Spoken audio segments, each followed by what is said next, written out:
Hello guys, I am Anshuman. Welcome you all in my Commerce Gateway classes and in my 10th video of second chapter of accounts, that is basic accounting terms. हालांकि ये chapter बहुत बड़ा हो गया है, लेकिन बस ये दो क्लासेस और लगेंगे इस चैप्टर को कंप्लीट करने के लिए, एक कल का क्लास और एक परसों का क्लास, ठीक है। और फाइनली आपका ये सेकंड चैप्टर पूरी तरह से कंप्लीट हो जाएगा, ठीक है। आज के क्लास में जो हम लोग कॉन्सेप्ट कवर अप करेंगे वो बहुत छोटे छोटे कॉन्सेप्ट्स हैं, बहुत बड़े कॉन्सेप्ट्स भी नहीं है। उसका जो यूज है आपको प्रैक्टिकल लाइफ में वो कॉन्सेप्ट का यूज करेंगे आप लोग। अभी आप लोग सिर्फ उस कॉन्सेप्ट को थ्योरेटिकल के तौर पर जानिए। तो without wasting time let's get started to our video, ठीक है। तो हमारा जो पहला टर्म है वो है बैड डेब्ट्स, ठीक है। बैड डेब्ट्स क्या होता है? It is the amount that has become irrecoverable from the debtor due to death, insolvency और any other reason is called bad debts, ठीक है। बैड डेब्ट्स का मतलब बेसिकली हम लोग कहते हैं पैसा डूब जाना, ठीक है। बैड का मतलब खराब और डेब्ट्स का मतलब कर्ज, ठीक है, खराब कर्ज, ठीक है। अब इसको समझने के लिए हम एक एग्जांपल आपको से समझाएंगे, ठीक है। हम लोग ने पढ़ा था कि सेल्स जो होता है, सेल्स ऑफ गुड्स की बात कर रहा हूँ। सेल्स जो होता है वो दो तरह का होता है, एक होता है कैश सेल और एक होता है क्रेडिट सेल, ठीक है। कैश सेल और एक होता है क्रेडिट सेल, ठीक है। तो कैश पे जब हम लोग सेल करते हैं तो उनको पैसा तुरंत का तुरंत हमको मिल जाता है, लेकिन क्रेडिट पर जब हम लोग सेल करते हैं तो पैसा हम लोग को तुरंत नहीं मिलता। और जब हम लोग गुड्स क्रेडिट पे सेल करते हैं तो उसके लिए हम लोग लिखते हैं डेटर्स अकाउंट, ठीक है। उसके लिए हम लोग वर्ड लिखते हैं डेटर्स अकाउंट, ठीक है। The person to whom goods are sold on credit is called debtors, ठीक है। मैंने क्या किया, मैंने एज अ बिजनेसमैन ए को गुड्स बेचा, ठीक, बी को गुड्स बेचा, ठीक, और सी को गुड्स बेचा, ठीक है। ए को गुड्स मैंने बेचा 5000 का, ठीक, बी को गुड्स बेचा मैंने 10,000 का और सी को गुड्स बेचा मैंने 8,000 का, ठीक है। मैंने क्रेडिट पे बेचा तीनों को। ए की तरफ से मेरे को पैसा आ गया, बी की तरफ से भी मेरे को पैसा आ गया, लेकिन सी की तरफ से मेरे को पैसा नहीं आया। और जब मैं सी से पैसा मांगने गया तो he has become insolvent. Insolvency मतलब ही हैज बिकम मतलब वो दिवालिया हो गया, ठीक है। अब वो उसकी स्थिति इतनी खराब हो गई, बेकारी हो गया वो, ठीक है। या तो एक ये रीजन हो सकता है, या तो हो सकता है कि मतलब she has become, she has dead, ठीक है, सी है डाई, सी मर गया, ठीक है। तो कोई भी रीजंस की वजह से जब मैं पैसा रिकवर नहीं करवा पा रहा हूं, ठीक है, तो उस कॉन्सेप्ट को कहते हैं हम लोग बैड डेब्ट्स, ठीक है। पैसा मेरा डूब गया, अब मेरा पैसा वापस नहीं आने वाला है, ठीक है। तो it is the amount that become irrecoverable from the debtor, ठीक है। मेरे ये बैड डेब्ट्स एक ऐसा अमाउंट है जो कि मैं डेटर से रिकवर नहीं कर सकता हूँ, ठीक है, ड्यू टू डेट, या तो वो जो डेटर है वो मर गया, इंसॉल्वेंट, ठीक है, दिवालिया हो गया, या कोई भी रीजन की वजह से, ठीक है। तो उससे हम लोग कहते हैं bad debts. It is a loss for the business, ठीक है। बिजनेस के लॉस है, ऑब्वियसली बात है, मैं पैसा तो रिकवर करवा नहीं पाऊंगा तो ऑब्वियसली बिजनेस के लिए लॉस ट्रीट होगा। And it is treated as expense. Obviously मैंने उसको पैसा दे दिया ये सोचकर कि वो क्रेडिट पे बेच दिया, तो ऑब्वियसली मेरी तरफ से तो खर्चा हो गया ये, तो it is treated as an expense. तो ये था अब मेरा बैड डेब्ट्स का कॉन्सेप्ट। होप सबको क्लियर हुआ होगा, ठीक है। अब क्या हुआ, अब नेक्स्ट बढ़ते हैं अपने नेक्स्ट टर्मिनोलॉजी की तरफ, जो कि है मेरा bad debts recover. It refers to the amount which was written off earlier now recovered, it known as bad debts recover. It is just opposite of bad debts, ठीक है। मैंने बताया था सेल, सेल में दो पार्टी मैंने बताई थी, एक होता है कैश सेल और एक होता है क्रेडिट सेल, ठीक है। क्रेडिट सेल होगा तो अकाउंट्स में हम लोग कहेंगे उसको डेटर्स, डेटर्स कहेंगे, ठीक है। डेटर्स, मैंने एज अ बिजनेसमैन ए को गुड्स बेचा क्रेडिट पर, बी को गुड्स बेचा क्रेडिट पर, सी को गुड्स बेचा। ए की तरफ से मेरे को पैसे आ गए, सी की तरफ से पैसे, बी की तरफ से पैसे आ गए, सी की तरफ से पैसे नहीं आए, ठीक है। सी की तरफ से पैसे मेरे को नहीं आए, ठीक है। ए को मैंने 5K का बेचा था, ठीक, बी की तरफ से, बी को मैंने 8K का बेच या 2K का बेचा था, 2000 का बेचा था, ए सी को मैंने 8K का बेचा था, 8000 का गुड्स बेचा था, ठीक है।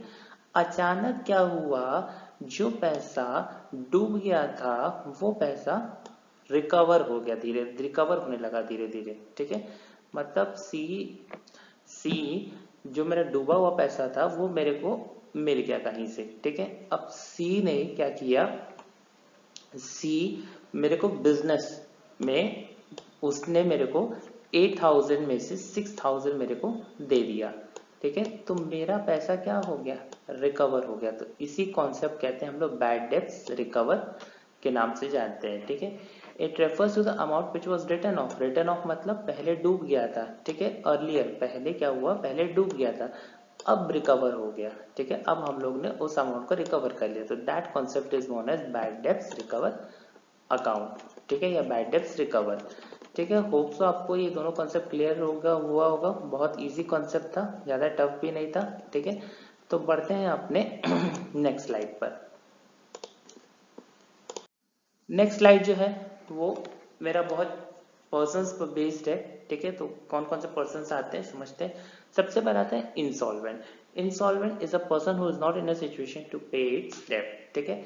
ऑब्वियस सी बात है, इंसॉल्वेंट वो पर्सन है जिसकी स्थिति इतना खराब है कि वो पैसा पे नहीं कर सकता, वो कोई भी कर्ज अपना नहीं चुका सकता, तो उसे कहते हैं इंसॉल्वेंट, ठीक है।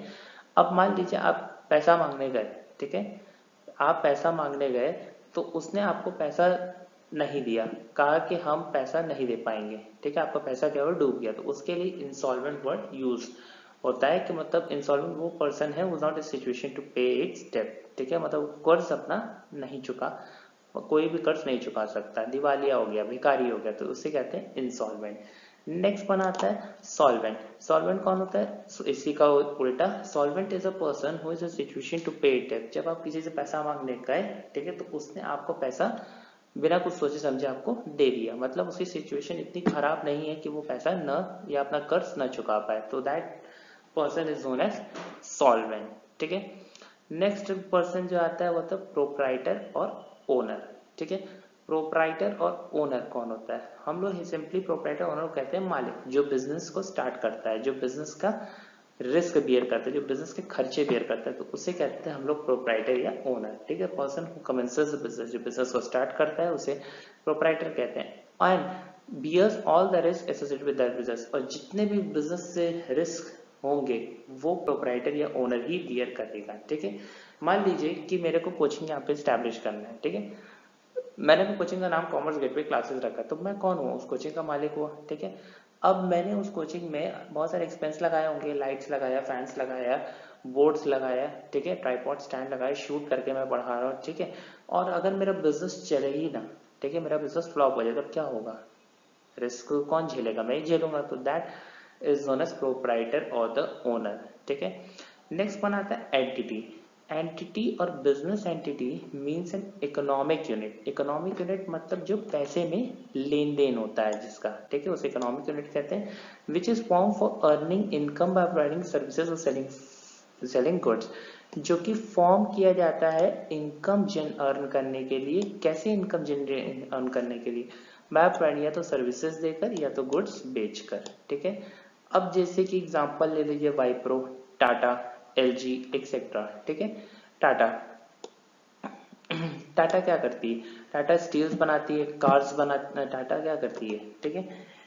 टाटा किस में डील करती है, ठीक है, या छोड़िए टाटा की बात, छोड़िए एलजी की बात, एलजी क्या करती है, एलजी का रेफ्रिजरेटर आता है, ठीक है, एलजी का रेफ्रिजरेटर आता है, ठीक है। तो यहाँ पे तो ये गुड्स प्रोड्यूस कर रही है, गुड्स बना रही है, ठीक है। तो उसी तरह टाटा, टाटा किस में डील करती है, टाटा क्या बनाती है, आपका कार्स बनाती है, ठीक है, कार्स बनाती है, तो कार्स को रॉ मटेरियल्स भी रखती होगी, स्टील, आयरन, पेंट्स, तो ये हो गई आपकी एंटाइटी। और जब भी आप बिजनेस पे काम करते हो तो आप बिजनेस के लिए काम करते हो, बिजनेस मैन के लिए नहीं काम करते हो। तो इस पर एक बड़ा प्रिंसिपल है, बिजनेस एंटाइटी प्रिंसिपल, तो उसमें हम लोग समझेंगे ये कि क्या कहता है मेरा एंटाइटी या बिजनेस एंटाइटी प्रिंसिपल्स, ठीक है। नेक्स्ट वन आता है merchandise. Merchandise simply means goods for resale, ठीक है, जो गुड्स हमने परचेज किया रीसेल करने के लिए उसके हम लोग मर्केंडाइज वर्ड यूज करते हैं। आजकल ये नया वर्ड्स है, ठीक है, हम लोग मर्केंडाइज का वर्ड यूज कम करते हैं, ठीक है, मर्केंडाइज जो वर्ड है उसको हम लोग कम यूज लेते हैं, ठीक है। तो ये समझ लीजिए, ज्यादा पूछता नहीं कि मर्केंडाइज क्या होता है, बस सिंपली मैंने ऐसे लिख दिया कि it simply means goods for resale, जो गुड्स मैंने परचेज किया रीसेल करने के लिए या बेचने के लिए, उससे हम लोग मर्केंडाइज कहते हैं, ठीक है। नेक्स्ट जो आता है वो आता है मेरा depreciation. Depreciation refers to the gradual and permanent decrease in the value of assets, ठीक है।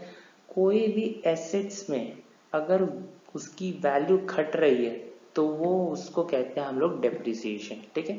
मान लीजिए मैंने एक नोकिया का मोबाइल खरीदा, ठीक है, नोकिया का मोबाइल खरीदा 5000 में, ठीक है, 5000 में, ठीक है, और मैंने उस मोबाइल को 5 ईयर्स चलाया।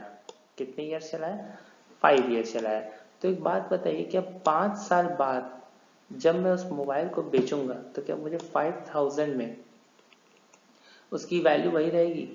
नहीं, उसकी वैल्यू कम हो जाएगी। हो सकता है 2000 में वो फोन बिके या 1000 में फोन बिके, ठीक है। तो क्यों ऐसा हो रहा है? क्योंकि मैंने उस मोबाइल को यूज कर लिया है और उस यूज करने से उसकी वैल्यू कम हो गई। तो that concept is known as depreciation. इस पर एक बड़ा सा चैप्टर है आपका, जब हम इस डेप्रिसिएशन को पढ़ेंगे तब और उसके डिटेलिंग में समझेंगे, ठीक है। तो अब ये जो डेप्रिसिएशन, जो वैल्यू जो गिरती है एसेट्स की, किस वजह से गिरती है? यूसेज की वजह से। हो सकता है हम लोग ने उसका यूज कर लिया हो उस एसेट्स को। एफ्लक्स ऑफ टाइम मतलब टाइम बीत गया हो, ठीक है। ऑब्सोलीट मतलब पुरानी हो गई हो टेक्नोलॉजी के बाहर, ठीक है, टेक्नोलॉजी में उसका कोई यूज ना हो। तो इस वजह से हम लोग डेप्रिसिएशन अगर होता है। और जो डेप्रिसिएशन अगर होता है वो सिर्फ फिक्स्ड एसेट्स पर होता है, like machinery, plant, computer etcetera, ठीक है। तो ये थे मेरे कुछ बेसिक कंसेप्ट्स, ठीक है। आगे हम लोग कुछ और कंसेप्ट्स को समझेंगे। होप सो आपको कंसेप्ट क्लियर हुआ होगा। अगर आपको नहीं क्लियर हुआ है कॉन्सेप्ट तो आप मेरे कमेंट बॉक्स में कमेंट कर सकते हैं या मुझसे कांटेक्ट कर सकते हैं, ठीक है।